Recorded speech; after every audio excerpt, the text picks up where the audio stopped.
आणि सरकारच्या तूर खरेदीची आज रात्री 12 वाजता मुदत संपतीये। तरीही बाजार समितीच्या आवारामध्ये किमान 200 वाहनांच्या रांगा आहेत। तब्बल 400 शेतकरी तूर घेऊन उभे आहेत।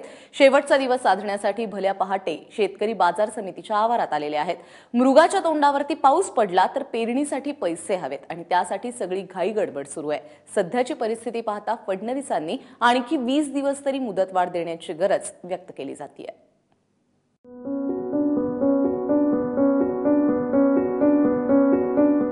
कसबे टडवळ्यावरून रामचंद्र आणि शहाजी माळी बापलेक 6 वाजता बाजार समितीच्या आवारात आले। त्यालाही 9 तास उलटून गेलेत।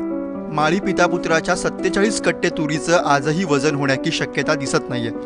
सुमन यादव शेवटच्या दिवसाचा मुहूर्त साधण्यासाठी दशम्या बांधूनच उस्मानाबादला आल्यात। सुमनताईंच्या 15 कट्टे तुरीचं वजन व्हायचंय। श्रीकांत जाधवांची 8 जनावरं दावणीला उभी आहेत।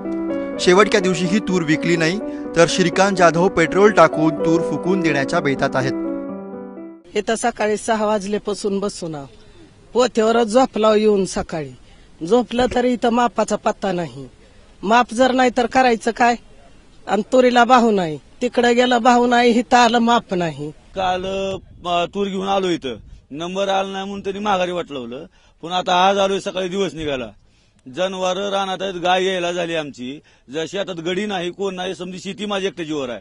8 जनावर आहे ती, आणि इथं नंबर आला म्हणले ना, इथं अजून बी नंबर नाही, अजून काही काटा नाही, लाईन लागलेली आहे। आजचा शेवट दिवस आहे, माप झाला तर अवघड होईल, पेरणी तोंडावर आलेली आहे।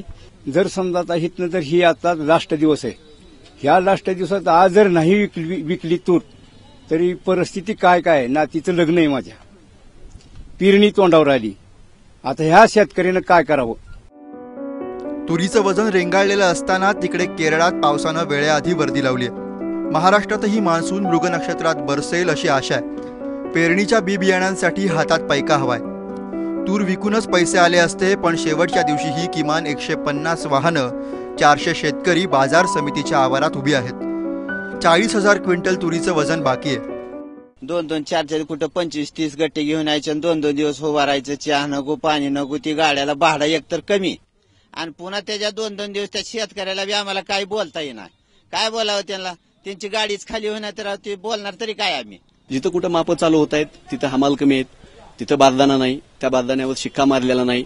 हमाली 30 घ्यायची का 60 घ्यायची याबद्दल निश्चित त्यांना काही सांगितलेलं नाही, आणि शेतकरी मात्र कुठलंही मार्गदर्शन नसल्यामुळं 60 रुपये हमाली देऊन, बारदाण्यासाठी पैसे देऊन आणि रांगेत 2-2 दिवस उभा राहून वाहनाचे पैसे अधिक मोजतोय। परिस्थिती तीच आहे, क्लॅरिटी आजही नाही, आणि कुठलाही जबाबदार अधिकारी इथं उपस्थित नाही। उस्मानाबाद जिल्ह्यात 3,95,000 क्विंटल तुरीची खरेदी झाली। 40 चाळण्या माप करण्यात गुंतल्यात। पहाटेपासून वजन करून हमाल वैतागून गेलेत। जवळपास आज रोजी 15 ते 20,000 क्विंटल शेतकऱ्यांनी नोंदणी केलेली तूर शिल्लक आहे मापाविना, व एक 2 ते 3 दिवसात जे अजून पुढे खरेदी होणार आहे शेतकऱ्याच्या घरी साधारणतः आम्हाला आलेल्या फोनवरनं साधारणतः एक 40,000 क्विंटल तूर खरेदी अजून होणं अपेक्षित आहे। बरेच शेतकऱ्यांची तूर अजून घरी आहे आणि त्यांनी नंबर लावून ठेवलेले आहेत। आपल्या बाजार समितीकडे त्यांनी नोंद करून कागदपत्र देऊन त्याची नोंद केलेली आहे।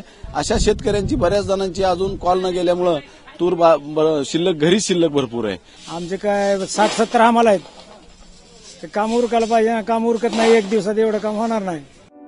बाजार समित्या बाहेरच्या या रांगा सांगतायत फडणवीसांनी विक्रमी तूर खरेदी करूनही पुन्हा एकदा मुदतवाढ दिल्याशिवाय तुरीची वजनं पूर्ण होणार नाहीत। वेळेआधीच मान्सून दाखल झाला, पावसात उघड्यावरची पोती भिजली तर होणाऱ्या नुकसानीला कोण जबाबदार? राहुल कुलकर्णी, एबीपी माझा, उस्मानाबाद।